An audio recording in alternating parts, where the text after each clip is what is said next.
Hey, this is Ryan with Gates Hyundai, and today we're checking out some of your most frequently asked questions. And today's question is, how do I use the parking assist feature? To operate the Park Assist feature, first you need to locate this button highlighted in the bottom right corner. It'll be on the center console, just to the right of your gear shift controls. Simply press this button before you step out of the vehicle to put it in Park Assist mode. We'll also be using these two buttons on the key fob for forward and back in the Park Assist. Once you press that button and stepped out, you can press down. We're going to start with the forward. You have to be within 13 feet of the car, so I stepped a little closer here.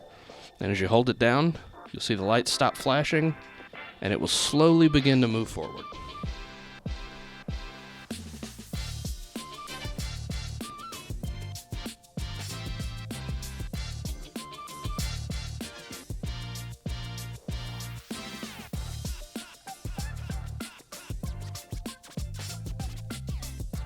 And then in similar fashion, we'll use the reverse button, hold it down, the lights will flash, wait a few seconds, and it will slowly begin to reverse.